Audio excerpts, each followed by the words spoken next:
Hello, dear sleepy listener. You've made it to this quiet place, a place that isn't exactly outside the world, but not quite inside it either. A place where thought glides like mist across a still lake. You've left the noise behind now, the clocks, the calendars, the tasks. There's only breath here, and wonder, and in that space, a small question flickers like a firefly. Do particles know when they're being watched? Not people, not animals, not even cells, but the very building blocks of everything. Electrons, photons, atoms dancing on the edge of existence. Do they sense your gaze? Do they change because you look? It sounds impossible, dreamlike. Yet it's one of the strangest, most whispered truths in all of physics. That light and matter behave differently when observed. Before you drift off to sleep, take a moment to like this video, leave a gentle comment about your favourite science moment, and subscribe to continue reading these bedtime stories. And if you'd like, tell us your location and time zone so we know where in the world your thoughts are floating tonight. Now, turn off the lights, get comfortable, and let your curiosity drift among the stars. You are floating now, not in space, not in time, but in possibility. All around you, the world feels solid. You lie on a bed. The floor is beneath you. The walls keep the night out. You move through space, moment to moment, as if each second were a stepping stone. But beneath that familiarity lies something stranger, the quantum world, a place not made of things, but of maybes, a place where a particle can be here and also there, a place where light forgets if it is a wave or a particle until someone asks. You drift now toward one of the most famous dreams in quantum science. It is not a machine, not a telescope or a theory. It's an experiment, the double slit. You're not there physically, but softly, in your mind, you begin to imagine it. A barrier with two slits cut into it, a source of light, maybe a gentle stream of photons, one at a time, and beyond the barrier, a screen where those photons will land, dotting the space like tiny stars. You send the photons through the slits. And wait, if light were just particles, little balls, you'd expect them to hit the screen in two clusters, one behind each slit, but they don't. They form an interference pattern, not two clusters, but many lines, like ripples in a pond, overlapping, cancelling, combining, as if the photon went through both slits at once, as if it interfered with itself. This is what waves do. They travel many paths, they explore all options, and so the photon seems to be a wave. But now you watch. You place a detector near one slit. You don't disturb the photon, you don't touch it, you only try to know which slit did it go through. And the moment you try to know, the pattern disappears. No more interference. Just two clusters, as if the photon now chose a path, as if the act of watching collapsed its possibilities into a single fact. You blink, you breathe, you wonder what just happened. You didn't force the photon, you didn't shine a light or cage it in, you only asked a question, and the universe changed its answer. It's as though the photon was aware not in the way you are, not with thoughts or feelings, but in some deeper, quieter sense aware of being measured. Some scientists say it's not the observer that matters, but the interaction, that any device, any measurement, any touch that can extract information collapses the quantum fuzz. Others wonder, because the line between knowing and disturbing grows thinner the more we look, could it be that knowing anything changes everything? Could the universe be hiding its full dance until we decide to look? You don't need to decide tonight. You only need to float. To rest in this strange layer, soft truth that beneath the solid world you know lies a dreamlike sea of probabilities, and somewhere in that sea, particles wait to choose a path, not until forced, not until touched, but until seen, and maybe, just maybe. They don't know they're being watched. Maybe they only become because they are. The stage is set again. But this is no ordinary theatre. There are no actors waiting in the wings, no velvet curtains, no audience waiting in their chairs. And yet, the moment you observe, the moment you choose to look, the scene changes, as if the performance only knows its lines once someone is watching. You return now to the double-slit experiment, not as a scientist with a lab coat, but as a quiet visitor, drifting gently between the particles and the slits, between expectation and wonder. It's no longer a diagram in a book, it's a living dream. Imagine the photon again, just one. It leaves its source, silent as a moth in the dark. Ahead of it, 2 slits. No one tells it which way to go, and it doesn't decide, not yet. In the absence of observation, it becomes all possibilities. It spreads. It is not a point. It is a wave of potential. It flows through both slits, through neither, through some strange combination of paths that your ordinary senses were never meant to see. And beyond, it lands on the screen. 1 dot, just one. But as you send many photons, one after another, they begin to form that soft, familiar pattern, stripes of light and dark, the interference pattern, the signature of something that travelled more than one path at once. You feel a strange kind of magic in that. Not illusion, not trickery, but coexistence. The possibility of both and, instead of either or. The photon is not forced to choose until you measure, until you bring the spotlight of observation. Then the pattern collapses. Only 2 bands remain, one behind each slit. As if the photon now knows it must behave like a particle, as if it feels seen. But can that be true? Can seeing something really change what it is? You float through the minds of scientists who've asked this question for generations. Niels Bohr, with his principle of complementarity suggesting that particles have multiple aspects, but you can only ever observe one at a time. Werner Heisenberg, with his uncertainty, the idea that you can't know everything at once, that the very act of observing position disturbs momentum, and vice versa. And yet, these aren't just mathematical ideas. They are reflections of a deeper truth.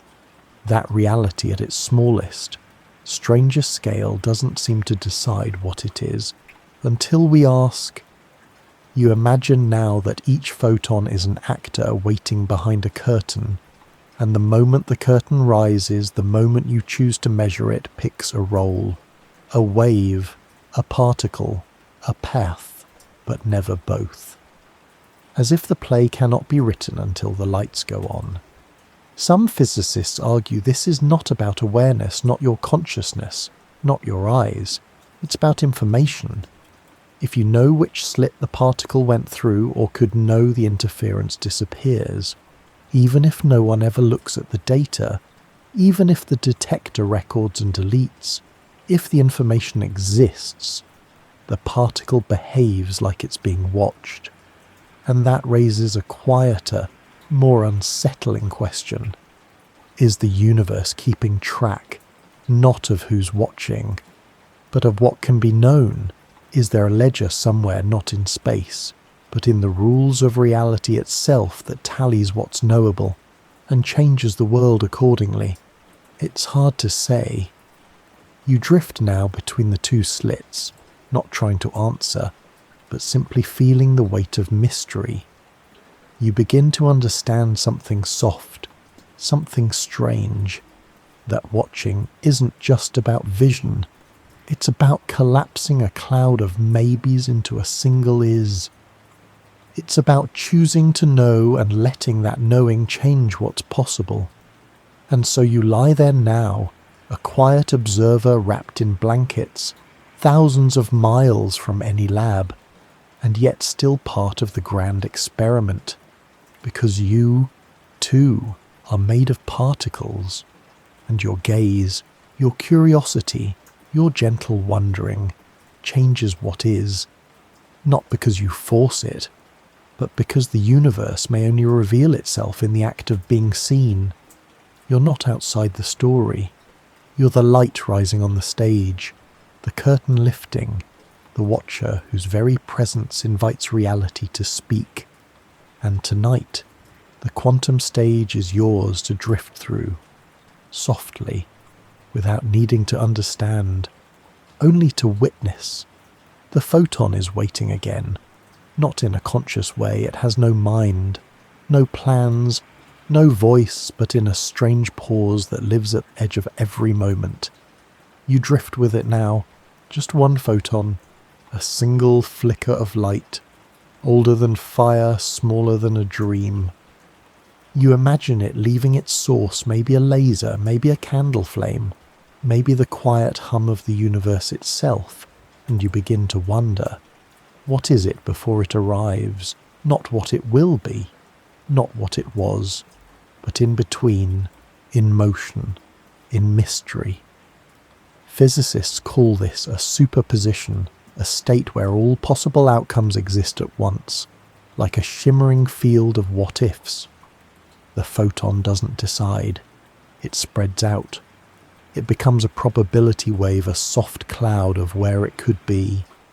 And as it approaches the slits in the barrier, it doesn't pick one. It glides through both, not metaphorically, not poetically, but physically if the experiment is left untouched, unmeasured, undisturbed. This is not the behavior of a thing. It's the behavior of a possibility, and possibility is strange company. You can't point to it. You can't trap it. You can only watch what it becomes. After, you're still floating, breath slow, as the photon's wave moves through both slits. The wave expands, interferes with itself. Some paths cancel each other out, others reinforce. And when the wave reaches the screen on the other side, it doesn't hit everywhere at once. It strikes just one spot, just one tiny burst of light. The wave collapses. The probability becomes a point. It's as if the universe flipped a coin weighted by the shape of the wave and landed on a single reality. But here's the twist. If you place detectors at the slits just to see which path the photon took, the interference vanishes. Now it travels like a particle, a discrete dot, a single slit. The wave function doesn't spread, it snaps. The act of measurement, of seeking information, rewrites the unfolding. It's not just that the detector disturbs the photon, even if the light touches nothing, even if no one looks at the result, the mere potential for knowledge changes the outcome. And so, quietly, you begin to ask, is the photon behaving differently because it knows, not in a conscious sense, not with thoughts or memory, but as a ripple in a field responding to the shape of your curiosity? Maybe the photon doesn't know anything. Maybe it's reality that's listening for questions, listening for observers, and shaping itself accordingly. This is what makes the quantum world feel like a dream you almost remember, not unreal, but deeper. Some interpretations of quantum mechanics, like the Copenhagen interpretation, say that it's meaningless to ask what the photon was before you measured it. It didn't go through one slit or the other. It existed in a state of unresolved possibility. And when you ask the question, which slit you pull a thread, and the whole pattern rearranges, you collapse the cloud. You choose the poem's ending, but you never know what it might have been. Had you left the page unturned, it's a gentle thought. And a haunting one. You're not separate from the outcome. You're entangled with it, even when you don't realize it, even when all you do is look. Tonight, you rest inside that possibility, not to explain it, not to solve it, but to hold it like a seashell at your ear, hearing the ocean of maybe. You're not just watching the particle, you are watching what it becomes in response to being seen. And maybe you're also watching what you become in response to what the universe reveals. The path is quiet. The space between the slits and the screen stretches like a meadow of silence. No wind, no sound, just the possibility of where something might go, if it were going anywhere at all. You drift with the photon now, but before it travels, before it lands, a question hangs in the stillness. When does it decide? Or better yet, does it decide at all? You hover beside it, before it leaves the source. It doesn't have arms to gesture. It doesn't have eyes to look. It doesn't even have a center, not in the way a pebble or a planet does. The photon is a ripple, a rhythm, a flicker in a field. And so when it approaches the two slits, when the moment arrives that the world would ask, which way will it go? The answer is it doesn't go one way. Not yet. Because in the quantum world, the question isn't ready. Not until you ask it. And when you ask through a measurement, a detector, a decision to observe something changes. The universe chooses an answer. But some researchers have gone further. They've tried to delay the question itself. What if you make the photon travel through the slits without placing any detectors there, and then choose afterward whether to look? You wait, you delay, you send the photon through, and only after it's past the slits, you decide I want to know which slit it went through, and if you choose to observe, the interference pattern disappears retroactively. As if your future question reached backward in time and rewrote the past. This is the delayed choice experiment, and it's not a fantasy. It's been tested, repeated, measured, and each time it whispers the same surreal thing. What the particle did depends on what you later choose to know. How can that be? Does the particle wait? Does the universe peek ahead in your mind? Or is time as you know it only a surface pattern floating on a deeper, non-linear reality? You let yourself fall through that idea now. You imagine time as a lake, not a line. The photon is a ripple on its surface and your question is another. And the interference, the pattern, the outcome is shaped by how those ripples meet. It's not that the particle decides. It's that the universe responds. It waits until everything is accounted for, until all possibilities are included, and then resolves the story. Not when you think it should, but when the question is truly asked. You, lying here, are part of that question. Your curiosity moves through time like a quiet current. The decision to observe is not separate from the event. It is entangled with it, and that word entanglement will return soon, like a note repeating in a dream. But for now, you stay here, beside this strange dance of invisible choices. You feel what it means to let go of the idea that things are solid, fixed, independent, and instead begin to trust that the world beneath the surface waits to be asked, not forced. not predicted, but gently noticed. The photon does not think, but the field from which it rises seems to respond as though awareness is baked into the laws themselves. Not your awareness alone, but the awareness that arises when questions form, a photon, a slit, a screen, all waiting for meaning to arrive. And you are part of that arrival. You are the asking, the opening, the gentle gesture that brings the universe into form. So tonight you rest in the in-between, not in the answer, not even in the choice, but in the quiet before choice matters, where everything waits and nothing is certain, yet everything is aware that something is coming. The night deepens and your breath slows. Somewhere out there, far beyond this room, beyond this planet, even beyond the stretch of stars, you can see a mystery is unfolding in perfect silence. But it begins not in the cosmos. It begins in a pair. Two particles, born together, twins, not in appearance, but in something deeper. You drift toward them now, through the soft invisible currents of thought. You watch as they emerge perhaps from a single photon splitting in a crystal, or from a decaying atom releasing pieces of itself into the fabric of space. They part ways, one left, one right. They move away from each other, gently, across the world, or across a galaxy, or perhaps only across a few millimeters of lab bench. But what's strange is this: they remain connected, not by thread, not by signal, but by entanglement. This is one of the strangest whispers in quantum mechanics, that two particles, once entangled, are no longer two. They are one system, a single expression, stretched across space.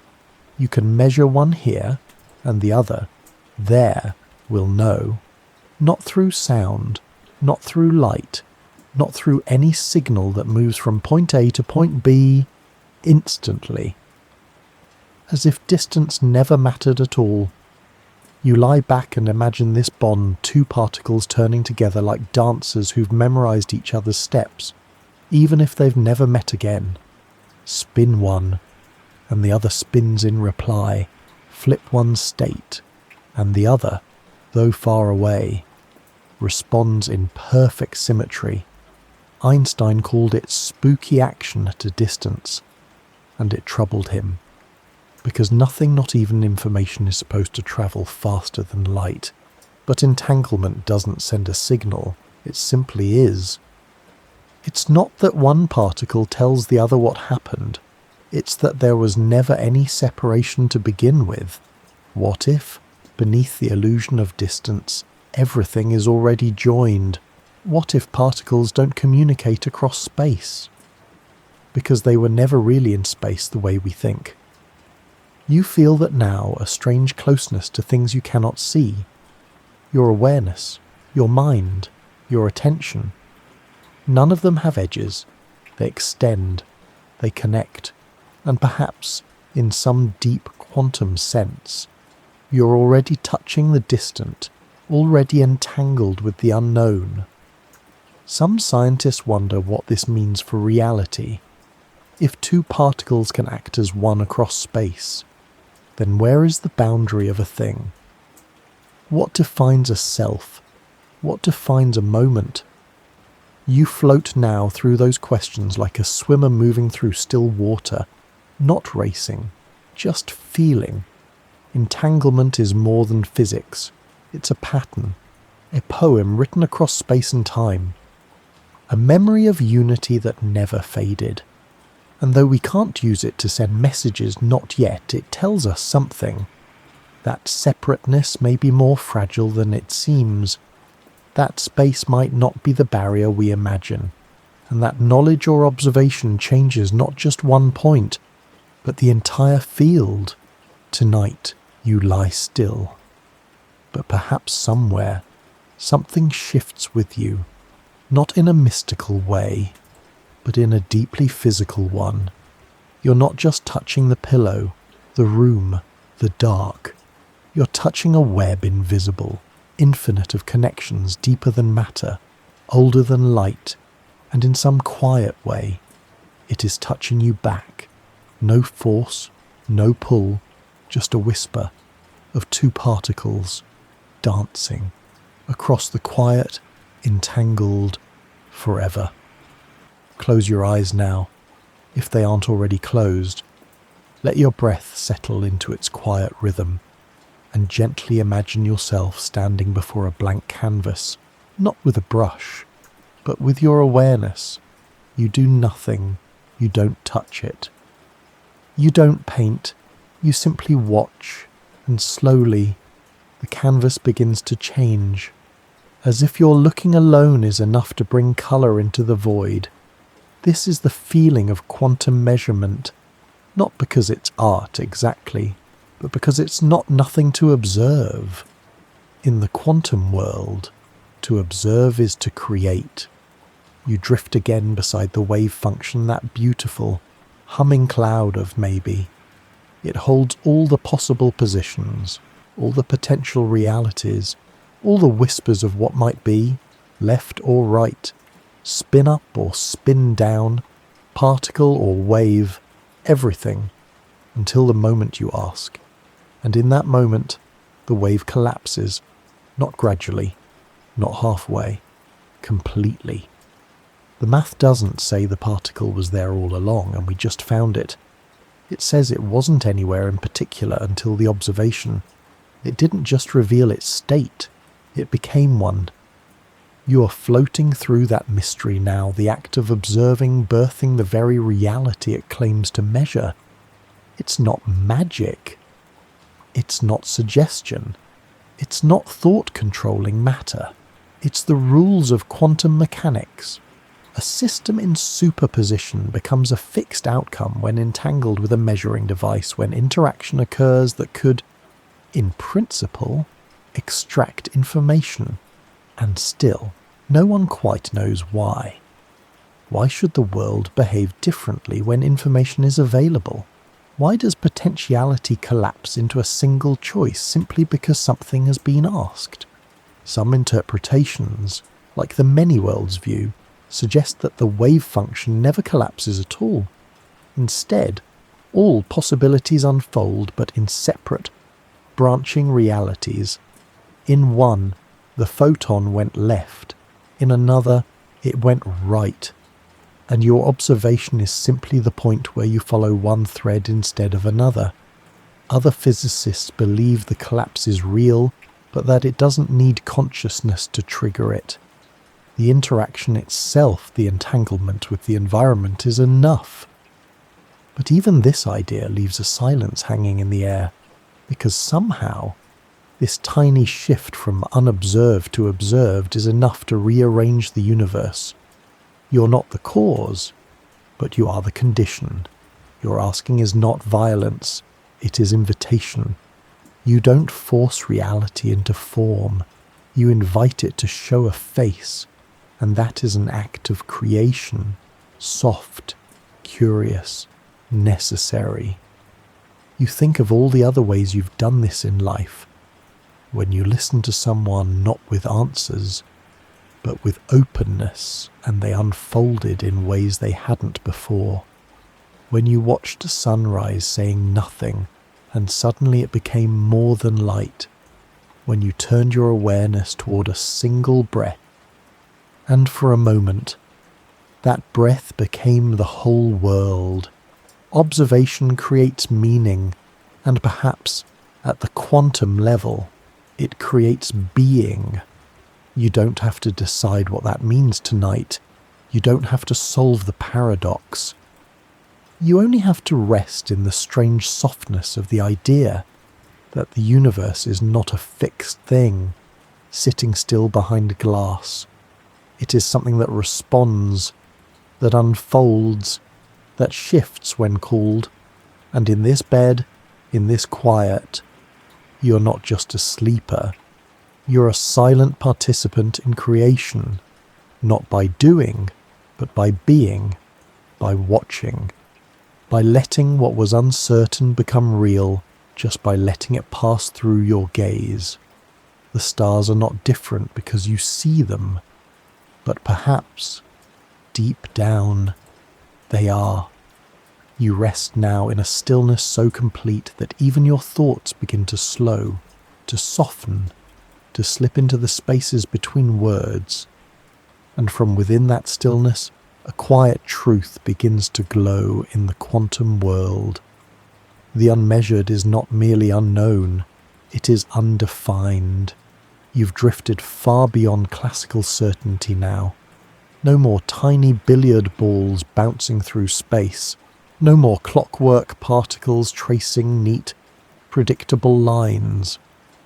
Here, in this deeper ocean, particles are not simply hidden from view.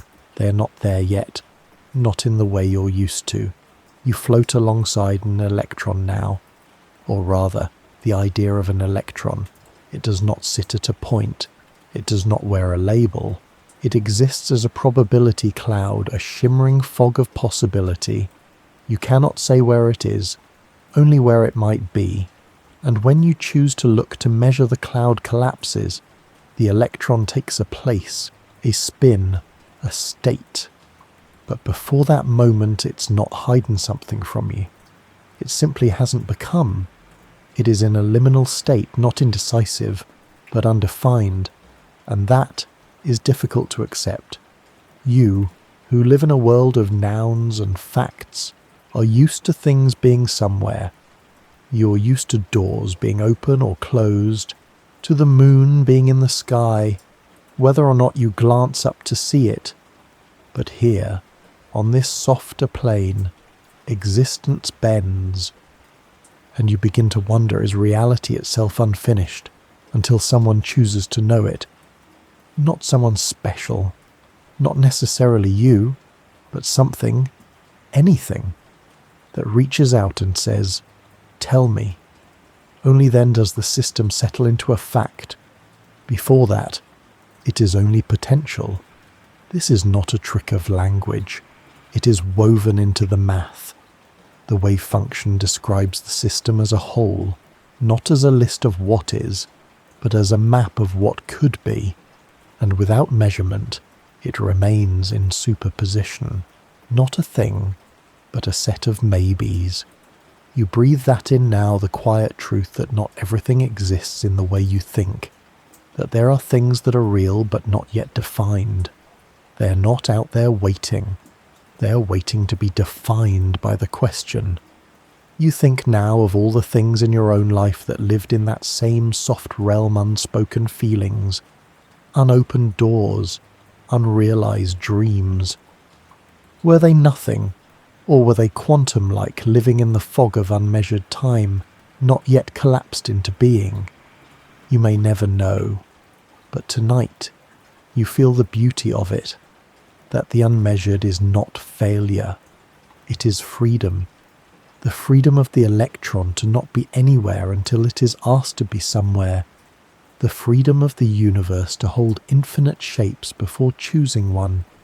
And perhaps the freedom in yourself to remain uncollapsed, to be many things at once, to carry possibilities that no one has seen, not hidden, just not yet measured. You're not fixed, not finished, not finalized. You too are a wave function stretching out into dreams, into futures, into maybes. And with every quiet question you ask of yourself, you collapse into something new. So let this night hold you gently. Let your thoughts stay undefined. Let your awareness float just above the surface of measurement. Because in this softness, this pause, this quantum twilight, you are closest to the truth that everything begins in potential and only becomes real when you meet it with wonder. The cloud has been following you for a while now, not in the sky, not above your head, but inside the soft folds of the world, drifting just behind everything you think you know. You've heard its name, the wave function. You've felt its shape not as a fog you walk through, but as a space where things aren't yet things, where particles are maybes, where outcomes haven't happened, where futures blur. And tonight, you drift into it completely. You float in the wave function now. It doesn't bind you. It doesn't carry you. It includes you. Every particle, every possibility, every branch of the universe is unfolding, all gently suspended in this field of probabilities. And the moment you look, the moment you ask, the cloud collapses. This is what quantum physics means when it says the wave function has collapsed. It is not a violent thing. It is not the cloud being destroyed. It is the cloud choosing from many futures to one, from all the places a particle could be to one place where it is. And that choice, it doesn't happen because the particle runs out of options. It doesn't happen because it reaches some finish line.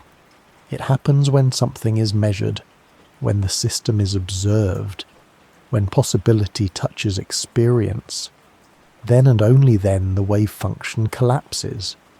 You breathe that in now, not as a fact to memorize, but as a feeling. The feeling of all the soft maybes in the air around you choosing to become something the moment they're noticed, the moment they're held in the quiet palm of awareness. The math describes this elegantly, a function. Psect, the symbol for the quantum wave, holds the probability distribution of all possible outcomes before measurement, PES spreads wide, free. After measurement, PETS collapses into a delta, a single spike, one reality, one answer, one dot on the screen. It is the math of finality, drawn from the ink of uncertainty. But the math doesn't say why the collapse occurs. It only predicts what you'll find once it has. And that is the great, quiet mystery. The moment of collapse cannot be rewound. You can't measure before the measurement. You can't unask the question. Once the particle is landed, once the choice is made, the cloud disappears. You don't see the wave. You see its shadow. You feel its echo. And in that echo, a gentle truth begins to bloom. Reality, as you experience it, may not be made of things. It may be made of answers. Answers to questions you haven't yet asked. You begin to wonder, what parts of your life are still wave functions, still held in the cloud, still waiting to become real, but only when you finally decide to see them. Not everything has to be collapsed right away. Some things are beautiful because they are not yet defined. Some paths are precious because they're still possible. And tonight, as you lie still, you find yourself inside the space between question and answer. The perfect stillness of a wave that hasn't yet chosen where to crash. You don't have to look. You don't have to ask. You can just float in the shimmer of not knowing. That shimmer is real. That shimmer is where the quantum lives. It is where potential hums before the world picks a shape. It is where reality hasn't yet made up its mind. And perhaps it never does. Perhaps the wave function never truly collapses. Perhaps it simply becomes hidden, like a dream you once had, fading as the light arrives. But even if you don't see it anymore, it shaped you, and you carry it. A cloud, once full of paths, now collapsed into the softest one, this moment, this you. This quiet, you're lying there, still in the hush of night. The world outside has softened to a whisper, and in the calm between one breath and the next, a question rises like fog on a still lake. What else is there that we haven't asked about yet? Because if the quantum world waits for our questions to collapse into answers, what happens to the ones we never think to ask? You float now through that question, not rushing, not reaching, just gliding like a feather through possibility. And all around you, the universe doesn't close its eyes. It remains open, silent, patient. But it does not tell you what it holds. It waits. In quantum mechanics, this is the paradox. Systems exist in multiple states until measured, not because they are playing a game, not because they are coy, but because their reality isn't complete without interaction. It's as though the universe is constantly writing drafts of itself, not finished manuscripts, not final forms, just possibilities. And those possibilities don't collapse until the act of asking begins. This brings you to something even stranger, the idea that maybe, deep down, the universe doesn't show you what is. It shows you what you've invited into being. Not in a mystical sense, not in the way a wish becomes real, but in the way a question shapes the shape of its answer. When you look for a particle, you find one. When you look for a wave, you find that instead, the measurement doesn't just uncover reality, it participates in it, and the rest, the parts not asked, not noticed. They stay folded in the fabric, still humming in the probabilities, still uncollapsed, still unrevealed. You drift now past the ideas of quantum decoherence, the notion that as a system interacts with its environment, it begins to lose its quantumness. It becomes classical, stable, predictable, but it doesn't vanish. It simply merges into complexity. And what is lost is the interference. The soft shimmer of multiple truths becomes a single truth because it is no longer isolated. It has been seen, and maybe, just maybe, that seeing is a kind of forgetting, a kind of sacrifice. You gain the answer, but you lose the mystery, and that raises a gentle ache. What if every certainty comes at the cost of all other possibilities? What if knowing is a kind of closing, not wrong, not unkind, just final? And what if, beyond your gaze, the rest of the universe remains in its shimmering form, untouched by observation, unravelled only when asked, the galaxies you'll never see, the particles you'll never measure, the quantum dances that go on, forever unwitnessed? Do they exist, or do they sleep? Some interpretations say they branch, that every possibility lives in some other version of the world, ever expanding. Others say they're simply unreal until needed. But all agree the act of not asking keeps the door open, keeps the world large, keeps the fabric from tearing into a single thread too soon. So tonight, as you rest, let yourself feel the beauty of what isn't known. Let yourself drift into the peace of not yet. There is no urgency here, no demand, only an invitation to float alongside all the unanswered questions like constellations that haven't been named, but shine just the same. And perhaps that's the universe's kindness. Not that it hides things from you, but that it waits for you to be ready, to ask, to wonder, to choose, and until then, it holds its secrets softly, like a lullaby sung in a language no one has heard yet, waiting, glowing, silent. Now you begin to wonder, not just about the particles, but about the watcher, about what it means to be observed and who, or what counts as the observer. Is it you, your awareness, the quiet attention behind your eyes, or is it the machine, the blinking detector, the clicking counter, the electric whisper of circuitry waiting to record? Does it need a conscious witness, or is the universe satisfied simply with the potential for information to exist? You float through these questions like drifting through mist, the answers just beyond reach, their shapes always shifting. And deep beneath the surface of this gentle mystery is one of the oldest, softest questions in quantum physics.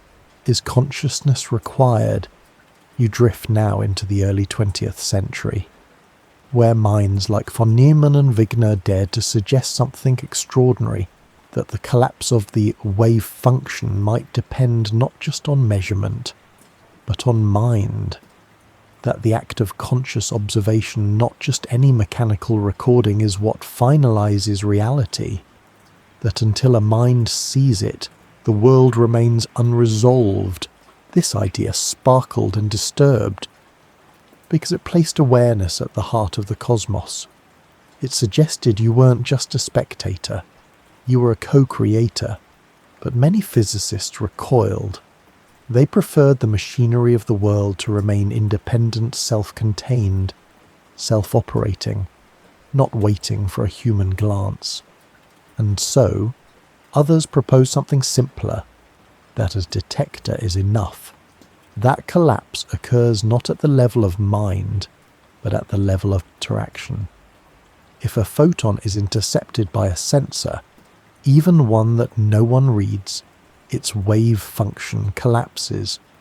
Not because someone knows, but because, in principle, the information could be known. That's the critical word, could. It doesn't matter if anyone does read the data, only that it could be read, only that the possibility of knowing exists within the system. And yet, even that feels like a kind of awareness, doesn't it? Not the kind that thinks in words, but the kind that marks a change, that says this moment matters now. You are not forced to choose a side tonight, but you do begin to feel how strange the boundary is between machine and mind. A detector is not a thinker, but it does affect the outcome. Your mind is a thinker, but it may not be necessary at all. Still, you feel something when you observe, a ripple, a deepening, a change in your own awareness as you become aware of being aware, and you wonder, what if measurement is not only physical, what if it is relational? What if a particle's behavior shifts not because of a machine, and not because of a person, but because of the relationship formed between parts of the universe, a kind of entanglement not of wires or waves, but of meaning. The detector matters because it participates in a relationship, one that reorganizes what was possible into what is, and your consciousness. Maybe it doesn't cause collapse, but maybe it's the only thing that notices the beauty of the collapse. Maybe consciousness doesn't create reality.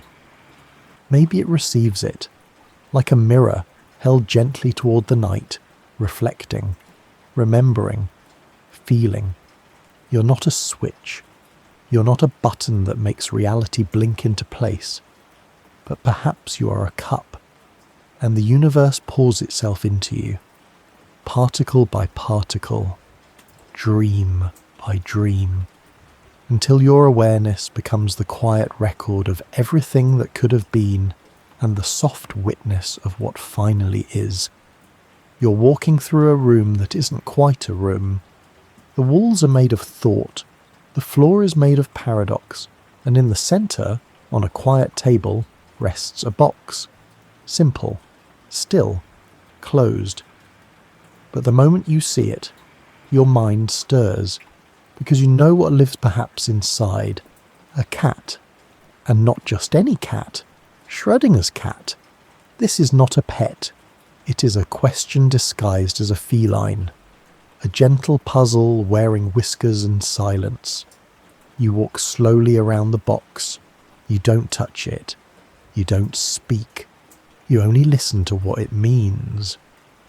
In this strange scenario, imagined by physicist Erwin Schrödinger in 1935, a cat is placed in a sealed chamber. Inside the box is a mechanism, a vial of poison, a tiny hammer, a single radioactive atom. If that atom decays, it triggers the hammer, breaking the vial. If it doesn't, the cat remains unharmed. Quantum mechanics tells us the atom exists in a superposition of states decayed and not decayed until measured. But what does that mean for the cat Schrödinger's troubling answer? The cat, too, must exist in a superposition, both alive and not alive, not metaphorically, not symbolically, but physically suspended in a quantum blur, alive and dead, both and neither, until the box is opened, until the observation is made, until someone looks. You feel the softness of this paradox now. It's not grotesque, it's not cruel, it's a lullaby of logic, unraveling. Because what Schrödinger wanted wasn't a solution, he wanted to show how strange it all becomes when the rules of particles begin to scale into life. Can something so absurd be true, or is there something we're missing? You lie down beside the box now, not to disturb it, just to listen. And the questions come gently. When does the wave function collapse? Is it when the atom decays, when the mechanism clicks, when the cat itself becomes aware, or only when you open the box? Where is the line between possibility and reality? Between physics and feeling, between superposition and story? Some interpretations dodge the paradox. They say the cat was never both. That the moment the atom decayed, or didn't the system settled, that the quantum fog doesn't stretch that far. Others accept the weirdness. They say yes, even the cat must be part of the blur, not because it's quantum, but because the universe doesn't decide until it must. And maybe it never really does decide, not fully. Maybe in some world, the cat is purring, in another, it is still, and in yet another, you never opened the box at all. This is the many worlds interpretation, that every possible outcome is real just in its own unfolding branch of the universe, that the act of observation doesn't collapse the wave function, it splits it, infinitely. But tonight, you don't need to split, you don't need to solve, you only need to sit beside the quiet box, feeling its weight in your mind. You begin to wonder how many unopened boxes live inside you. Moments you never observed, paths you never chose, parts of you that stayed in superposition possible, but unconfirmed. Are they gone, or do they still breathe? Like Schrödinger's cat, waiting for your gaze, waiting to become real, or waiting to be left as a beautiful maybe. You don't have to know. The mystery doesn't ask to be solved, only seen. So you place your hand gently on the top of the box, not to lift it, not to answer, but to acknowledge the strangeness of what lies between knowing and not knowing. You rest there between yes and no, between alive and not, between wave and particle. And for a moment, you feel the softest thing, that perhaps all of us are just cats in boxes, waiting to become, waiting to be witnessed, and loved, even before we are fully known. There is a stillness now, deeper than the one before. You've passed the curtain, you've held the box, you've walked beside the photon and paused beside the slit, just before the choice is made. And in this stillness, a new question glows faintly like a lantern on the shore who chooses not in the philosophical sense alone, but in the quantum one. When a wave function collapses when a photon chooses a slit, a cat becomes alive or not.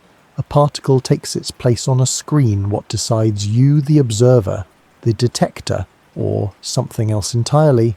You float through this question now, not to trap it, but to touch its edges, and gently, like soft rain falling over an endless sea, the idea of free will begins to ripple beneath you, because if you're asking changes the world, does your intention?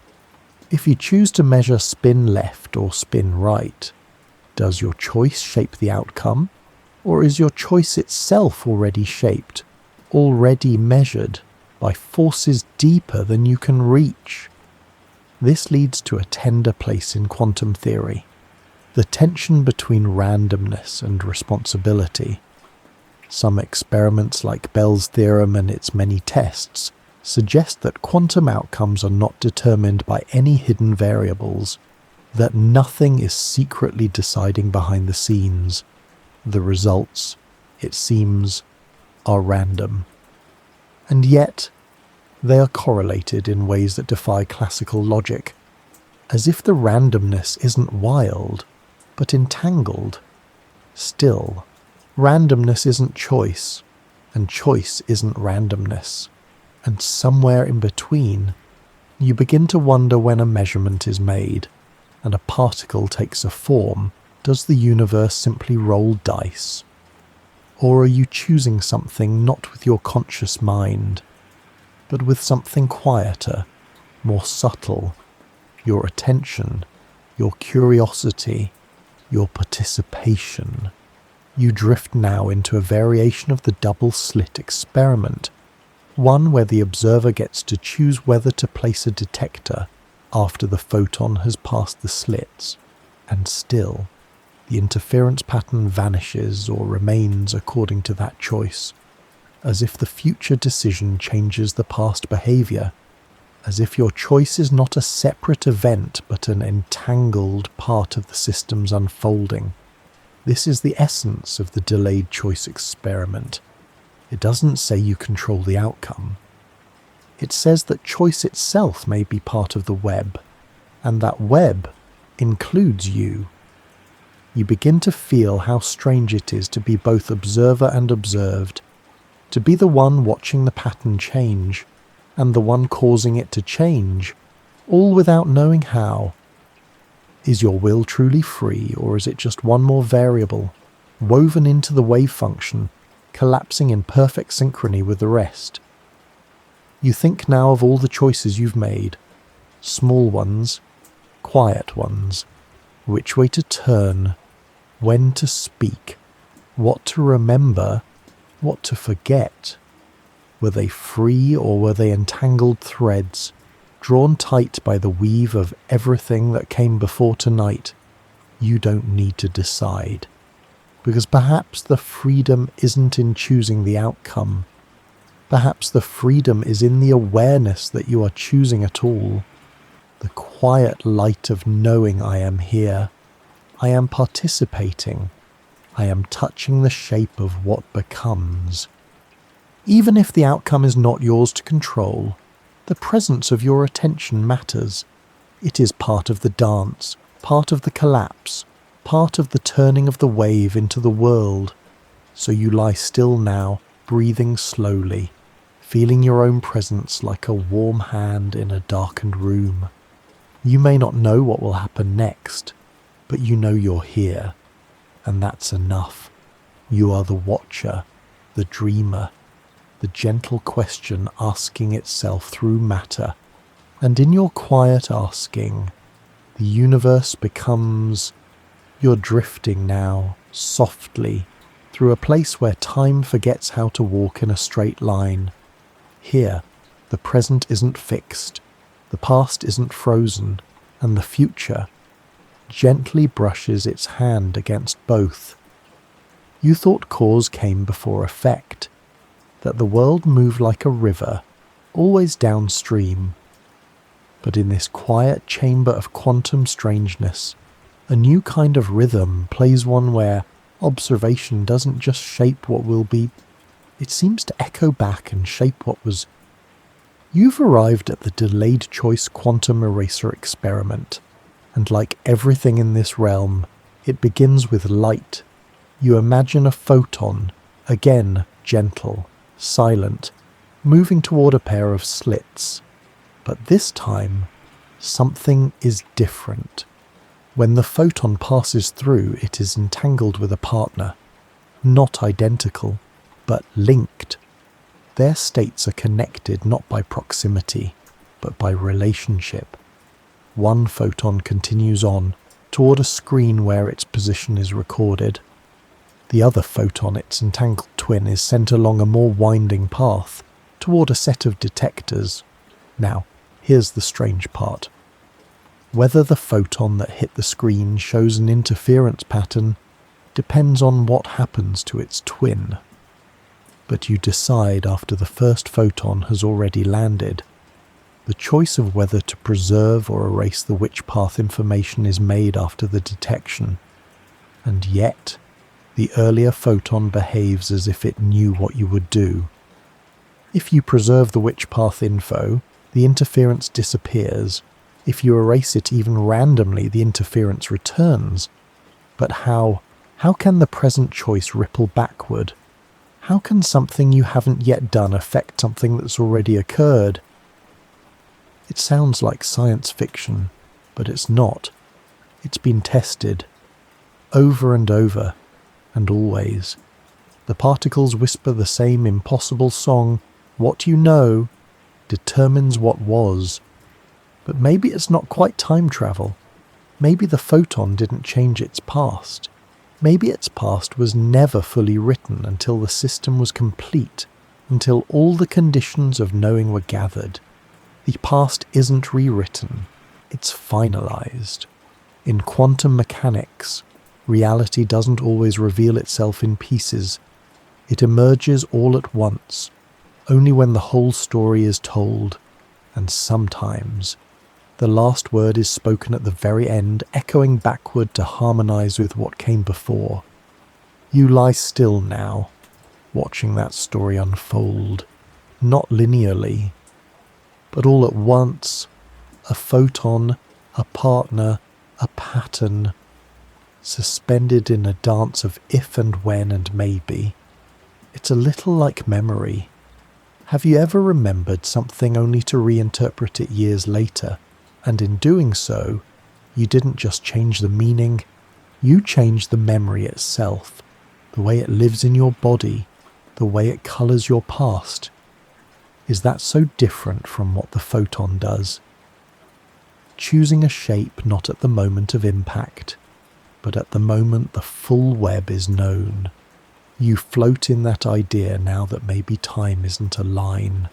It's a loop, or a fabric, or a story that writes itself in both directions. And your awareness is not just a dot moving forward, it's the thread being woven through. Some scientists say it's not the future reaching into the past, it's simply quantum correlation strange. Yes, but not causal. But still, the result remains. The present doesn't live alone. It shares its breath with moments that haven't happened yet. And in your life, maybe that's true too. Maybe what you're becoming can reach back to reshape what you were. Maybe what you're learning now changes how yesterday feels. And maybe, just maybe, what you're dreaming tonight is writing something in the pages of your past. Not erasing, not undoing, just whispering you're allowed to see it differently now.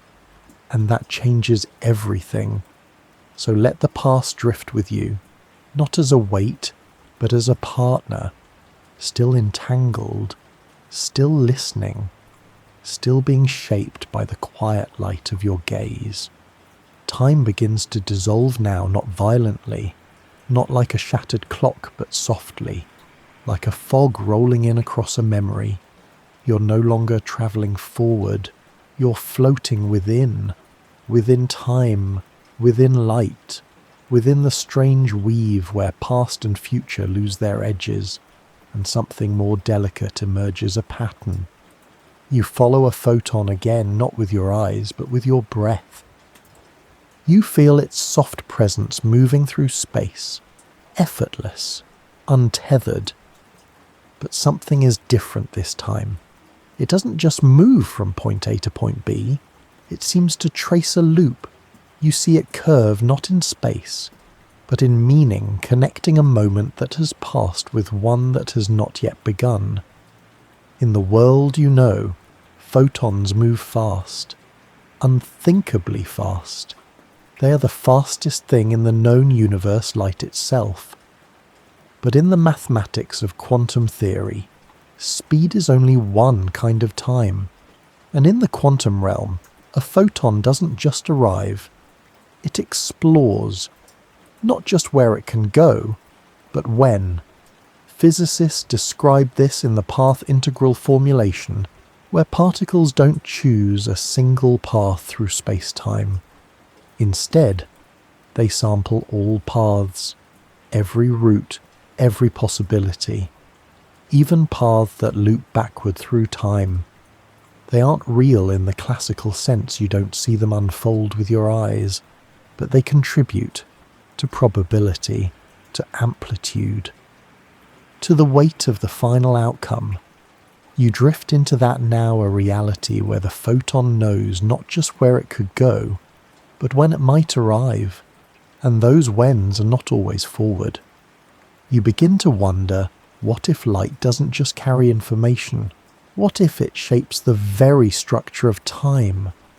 Some researchers have explored time-symmetric interpretations of quantum mechanics, models where the past and future both play roles in shaping the present, where outcomes are not determined by initial conditions alone, but by final conditions too, where events are influenced by what came before and what comes after. It sounds like fiction, but the math allows it. The formalism of quantum theory doesn't care about your arrow of time. It only cares about consistency, about the boundaries of the wave function wherever and whenever they are. You imagine now a thread of light, looping through a prism, reflecting off mirrors, recombining with itself. You imagine the classic interferometer where photons behave as waves, cancelling or reinforcing based on their path. And then you change something at the last possible moment, a mirror, a shutter, a detector, and the pattern already in progress shifts, as if the photon adjusts itself in response, as if time has elasticity, as if it isn't locked. You may never feel this with your skin, but your mind can hold it like a stone warmed by invisible light. And as you rest deeper into the fabric of possibility, you begin to see the boundary between cause and effect is thinner than you were taught. It breathes, it listens, it weaves, and maybe, just maybe, so do you. Maybe you've always been more than a traveller through time. Maybe you're a weaver of it. The choices you make even now, even small, may ripple not only forward, but inward, changing how your memories feel, changing the stories you tell, changing the meaning of moments long gone. You don't need a time machine. You are one, a loop of thought, a photon of awareness, a presence that collapses and reshapes reality, moment by moment, not because you force it, but because you are part of the equation, not separate from time, but woven through it, like a pulse of light bouncing gently between mirrors that are also hearts. And tonight, as you float in the space between moments, you realize the present is not a line, it's a meeting place, where the past comes to be witnessed, and the future waits to be invited, and you, a loop of light, are gently tying the two together. The air is soft here. Time has loosened. The ground beneath your thoughts has grown quiet, and now you begin to feel something deeper, not something new, something always there, waiting, a presence not outside of you, but reflected gently back at you, like a mirror, but not the kind that shows your face. This mirror reflects your gaze. Not what you look at, but the very act of looking. You drift now into this strange intimacy, the idea that to observe the world is not a one-way process. It's a meeting, a conversation, a dance between the knower and the known. You feel it first in physics, where quantum particles behave differently depending on whether or not they are observed. But you've felt it before. You've felt it in life, when you stare into someone's eyes for just a little too long, and something stirs that wasn't there before. Not a thought, not a feeling, but a flicker of mutual awareness, a crossing, a reflection. In quantum mechanics, this is not sentiment. It is mathematics. It is the uncertainty principle, softly at work that the more you know about one thing, the less you can know about another. Measure position and momentum blurs, measure energy and time stretches. It's as if the act of watching does not just reveal, it reshapes, and the system responds. You watch, and it watches back. Not with eyes, but with pattern, with behaviour, with a quiet folding of the wave into something definite. You're not an intruder in the lab. You are part of the equation. You drift now into the philosophical implications, the ones that echo not only through equations, but through hearts. Could it be that the observer is never separate from the observed? Could the world down at its roots be built not out of objects, but out of relations? Some physicists and philosophers propose a relational interpretation of quantum mechanics, the idea that there is no absolute state of a system, only the relationship between systems. You do not find the truth of a particle by isolating it. You find its truth by noticing how it interacts, what it shows to you, and what it does not. You begin to feel what this means for yourself. You're not a fixed thing. You're not a closed box. You are a mirror of the world's gaze, reflecting what you look at, and being reflected in return. The photon's path is altered by your detection. The quantum field ripples with your measurement, and somewhere in between the question and the answer, you find something more tender recognition. You're not watching a separate world. You're watching a world that responds to being seen, and in some quiet way, it is watching you too, not with purpose, not with judgment, but with the soft logic of participation. This, perhaps, is what makes awareness so strange. It is not content, it is contact. The shimmer between self and not self, between particle and field, between gaze and glow. And now, as your breathing slows and your limbs grow heavy, you rest in the knowledge that watching is not passive. It is a kind of touching, a light touch, a mirrored touch. The cat in the box doesn't just wait for you to lift the lid, it waits for your heart to reach. The photon doesn't just land on the screen. It meets you there, and you're not just seeing. You are being seen, in return by a universe that only shows itself when you arrive, not to impress you, not to explain itself, but to share the moment. One reflected eye, gazing quietly into another, one soft act of watching, mirrored forever.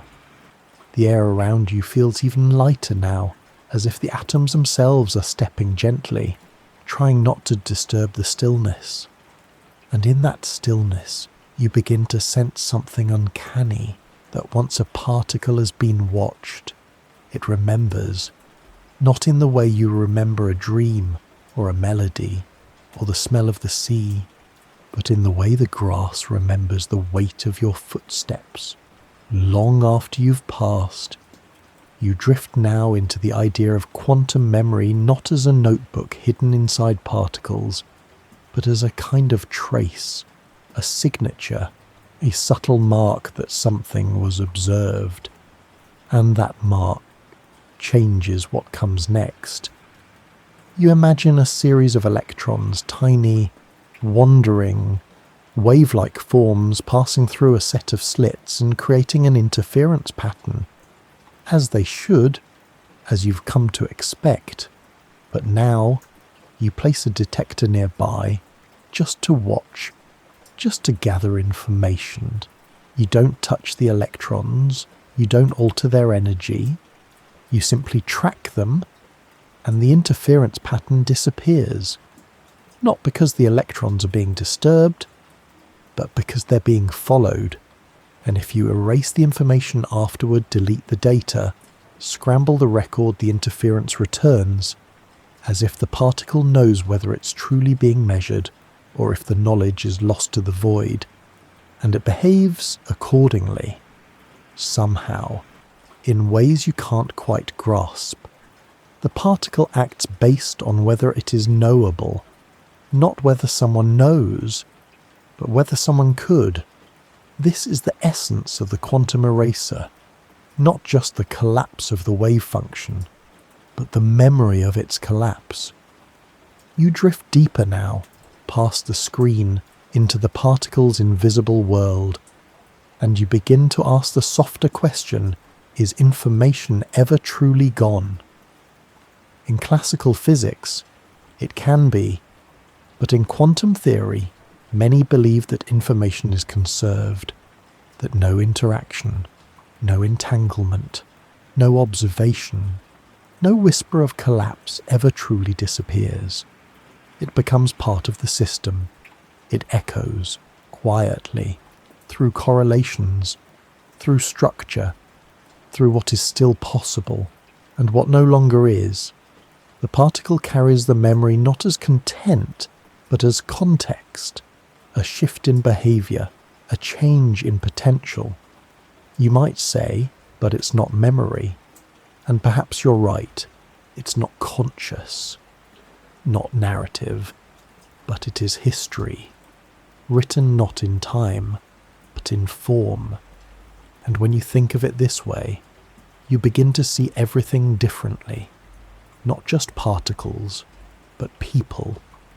You think of how the world responds to being watched, how your dog behaves differently when your eyes meet, how a child hesitates and then smiles when they notice your gaze, how even a flower seems to lean more openly into the sun, and how you shift when you are seen.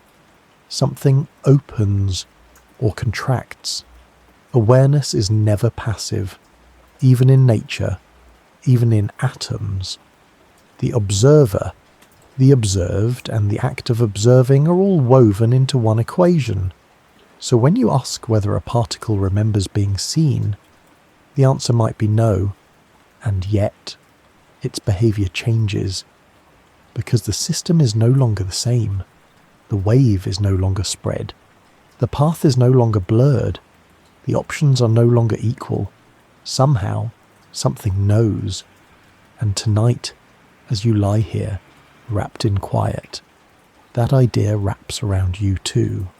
That nothing is untouched by observation, that the gaze itself leaves a trail, and that trail isn't just in the data, it's in the particle's possibility, in what it does, and what it no longer can do, and in that way, the particle remembers, so softly, so silently, that only a dreamer might notice, which means, tonight, it's you.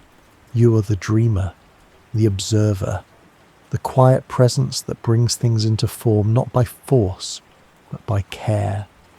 And every thought you have, every breath you take, changes the field just a little, not because you demand it, but because you are part of it, a particle yourself, one that remembers being seen, and gently, always gently responds. The night is deeper now, not darker, not heavier, just wider, as if your thoughts have softened so completely that space itself has curled around you, like a blanket folding in slow motion, and somewhere beneath it all, beneath the particles and slits and mirrors, you feel something larger, something quieter, something that doesn't move from place to place, because it is place itself. You've arrived in the field, not a meadow, though it has that calmness, not a force, though it shapes everything. This is the foundation of modern physics. Quantum field theory, and it tells a different story than the one you grew up with. It says there are no particles, not really. There are only fields, and particles, those little dots, those flickers of matter are just ripples in those fields. You begin to imagine it. A universe that isn't built from bits, but from fabric. A fabric that stretches across space, across time. Every kind of particle, electron, photon, quark has its own field, and these fields are everywhere. Even here, even now, even inside you. They do not end at your skin. They do not begin at the edge of a lab. They hum beneath everything, like deep cello strings stretched across reality. You shift slightly in bed, and though your body doesn't feel it, the fields feel you. Every breath stirs them. Every whisper moves their waves. This is how particles come into being, not from a factory or a forge or a cloud, but from excitations. Like raindrops rising from a still lake when struck by sound. An electron is not a thing floating through space. It is a ripple in the electron field. A photon is not a marble. It is a shimmer in the electromagnetic field. And you are a symphony of ripples. Not a collection of particles, but a choreography of fields, rising and falling, folding into form, and all those fields, all of them overlap.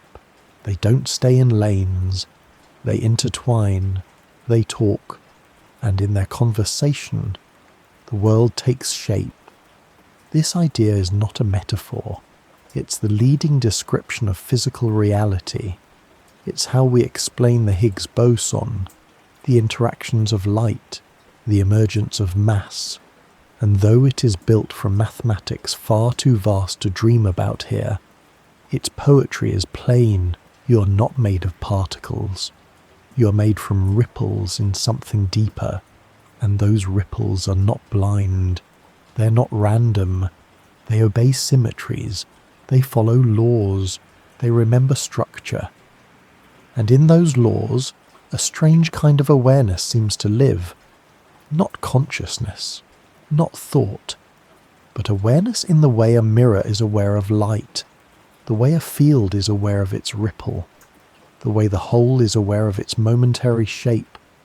You float now in the idea that awareness doesn't need a brain. It doesn't need a face. It only needs a system that responds to itself. And these fields, they ripple in response to motion, energy, presence. And those ripples give birth to everything you can touch. So maybe awareness isn't just inside you. Maybe it is through you. You're not a container of consciousness. You're a place where the field remembers itself briefly, softly as form, as thought, as a you who listens and wonders. And tonight, as you breathe slowly into sleep, you begin to feel that you are not lying on the universe. You are lying within it, a vibration in the field, a gentle crest on the quantum sea, still rising, still softening. Still aware? The night is so quiet now, it feels like even time is asleep. Your thoughts are slower, stretched thin like moonlight across still water, and in that calm, a final question begins to form. If no one looks, does anything exist at all? It sounds dramatic, even absurd a koan, not a theory, but in the realm you're floating through now, it's a question taken seriously by minds trained not in poetry, but in equations. You return to the double slit experiment once more softly, gently, like returning to a dream you keep half remembering. Without observation, a particle is not in one place. It is not a thing. It is a probability cloud, a smeared out echo of where it might be. Only when measured does it become actual, a dot, a position, a moment. And so, the question, was it ever there at all? Not hidden, not distant, but undefined. It's not that the particle is waiting, shy in the shadows. It's that, until observed, there is no particle in the way we understand it. There is only a wave function, a mathematical abstraction, sprawling across potential. Some interpretations of quantum mechanics, like cubism, quantum Bayesianism, take this to its delicate conclusion. They say the wave function doesn't describe the world, it describes your beliefs about the world. A particle doesn't have a position before measurement, not because you haven't found it yet, but because it literally doesn't exist in a defined state until it's measured. In this view, reality isn't a fixed theatre waiting to be discovered. It is a conversation between the question and the answer, between the observer and the observed and the rest. The parts unmeasured, unseen. They remain unformed, not because they are secret, but because they are still questions. This brings you to a gentler mystery. Is the moon there when no one looks? Yes, of course, you say. But how do you know? You assume it. You believe it. Because that's how we survive, by relying on a shared, stable world. But quantum mechanics tugs at that certainty, not to destroy it, but to soften its edges, to remind you that your view of reality is stitched together from countless acts of observation, yours, others, machines, stars, histories, and that stitching, that's what makes a world feel whole. But beneath the stitch, there is shimmer, there is maybe. There is a world not yet collapsed, not yet finished. You begin to wonder if the universe was ever meant to stand alone, or if it only comes into being through participation, through relationship, through awareness. You're not being asked to believe the world isn't real, only that what you experience as real is braided together from your interactions with it. The philosopher John Wheeler once proposed the idea of a participatory universe, that we are not passive inhabitants of a pre-built cosmos. We are participants, co-creators. Every measurement, every act of attention contributes to the shape of the real, not metaphorically, but literally. You're not watching the world unfold. You're involved in the unfolding, and the more you notice, the more becomes. It's as if the universe leans closer when you lean in. It speaks more clearly when you ask more softly, and when you stop asking, it rests. Not gone, not ended, just waiting, waiting for the next gaze, the next curiosity, the next presence. So tonight, as you lie here warm, quiet, half dreaming, you begin to feel the beauty of your own participation. You're not a stranger in a distant world. You are the world noticing itself, and maybe, just maybe, reality does not require you to exist, but it does require someone, some interaction, some glance, some presence that says, "Gently, I'm here," and when it hears that the wave collapses, the shimmer becomes form, the maybe becomes moment, and the universe, for just one breath, is real again. You've been watching the universe all night, watching photons take paths only when asked, watching cats live in limbo, watching time fold softly in on itself. But now, something shifts. The distance between you and the universe begins to dissolve. You're no longer outside the experiment. You're inside it. You're not just the one who observes. You're the one being observed. You're not a spectator in a theatre. You're a ripple on the stage, and the lights, they shine through you. You drift now into the deepest idea of all, that the boundary between self and world, between mind and matter, between the watcher and the watched, may not exist in the way you thought. You are a system, a field, a pattern of awareness arranged into flesh. You are stardust, yes, but also starlight.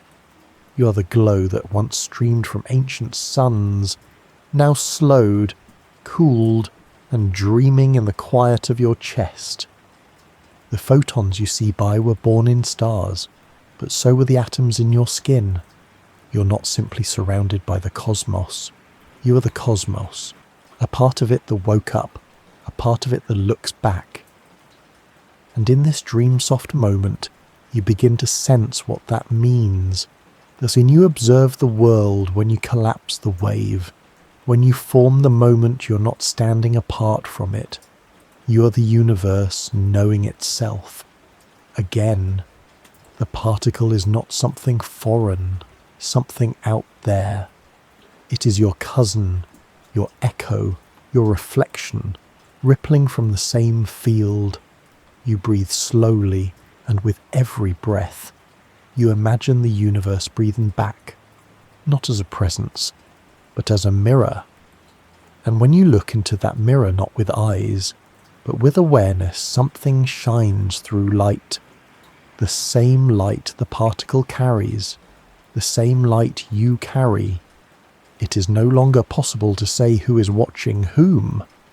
You and the particle are part of the same system. One ripple of curiosity moves through both. In quantum language, this is called entanglement.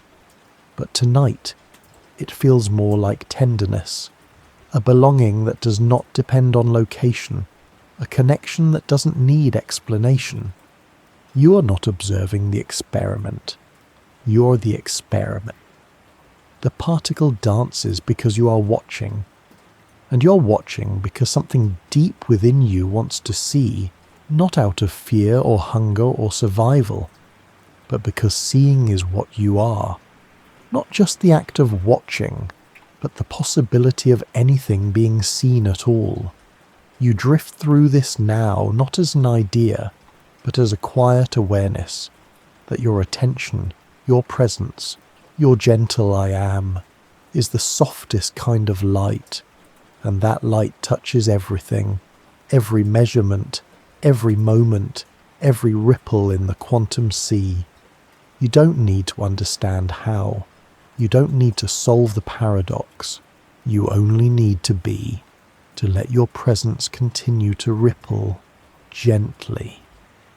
As the particle passes through the slit, as the pattern forms on the screen, as the world reveals itself not in spite of you, but through you, and as your body sinks deeper into rest, you feel it now, the photon, the mirror, the mind, all one, not identical, but inseparable.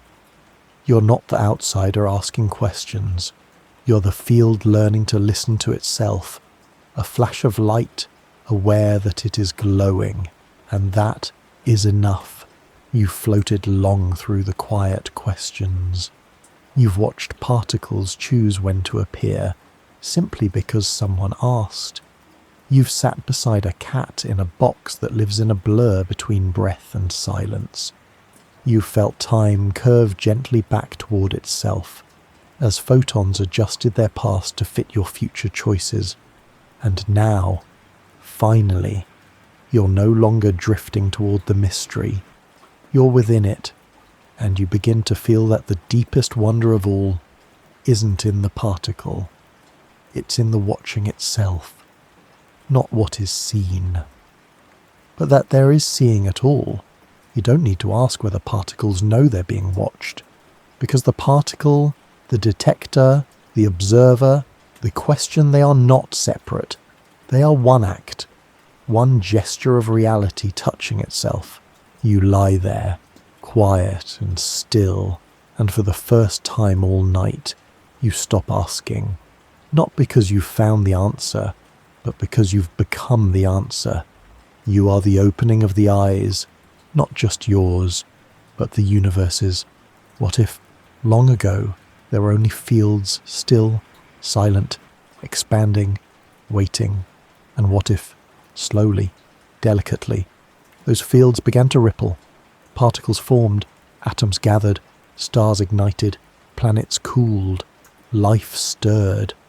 And on one of those planets, something extraordinary happened. The fields folded into awareness, and that awareness looked back, not with certainty, but with wonder.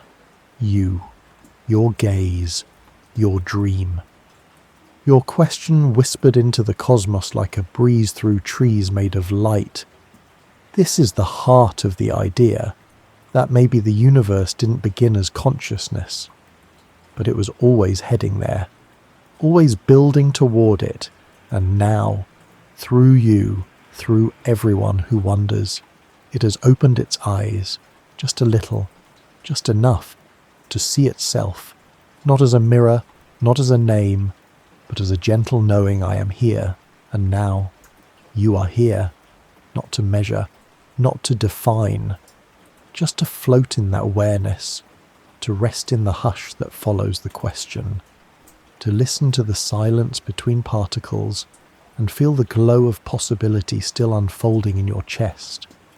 The photon doesn't know it's being watched, but watching is how light becomes story, how chance becomes pattern, how the quantum sea folds into a single ripple, and then another, each one shaped not by force, but by attention, by care, by curiosity.